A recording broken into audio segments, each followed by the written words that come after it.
What do you think makes the two Home Alone films so iconic? They seem like films that could have been just very forgettable family films from the early 90s, but managed to stick with the popular culture.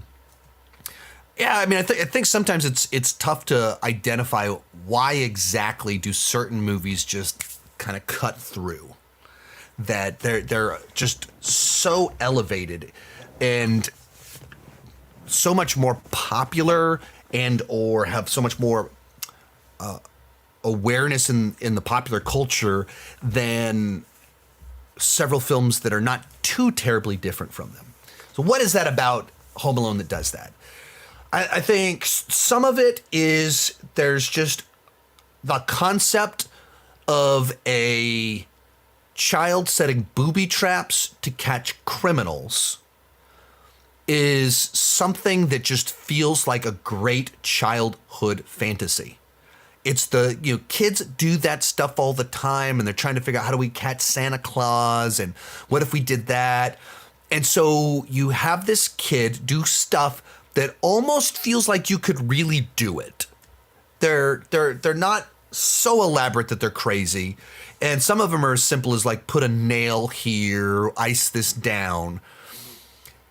And so it just taps into something that's universal that children across all countries, all ages, generations, the fantasy of a child setting booby traps for robbers, it's fun and it works. And it's such a great hook that, the movie where the kid booby traps the house for the robbers, it just works. It's snappy. You immediately understand what the humor, the entertainment value would be. It's a great elevator pitch.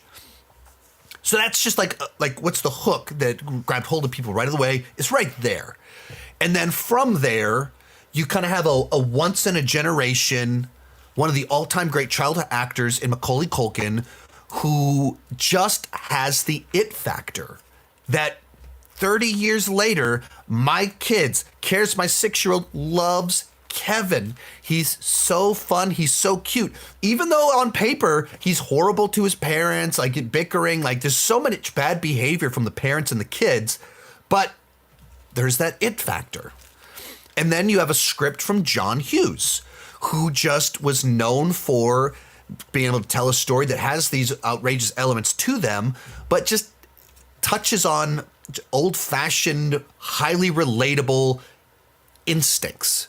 So the idea of the youngest child feeling like they're ignored and they're not listened, no one is listening to them is very relatable.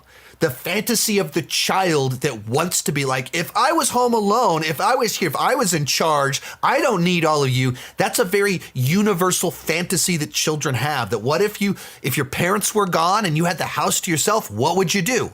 Not just the fantasy of the burglars at the end. You have the fantasy if you were home alone, what would you do? And he's eating all the ice cream. He's watching the movies his parents won't let him watch. He's jumping on the bed.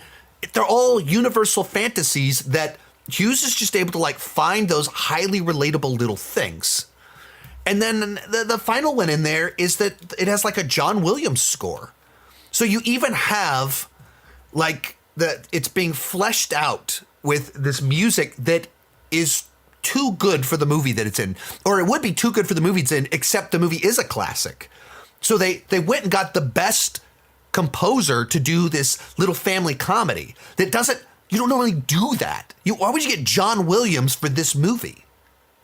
Like, it doesn't immediately make sense. But it's also one of those things that just elevates the film, that you have fantastic John Williams Christmas music in here.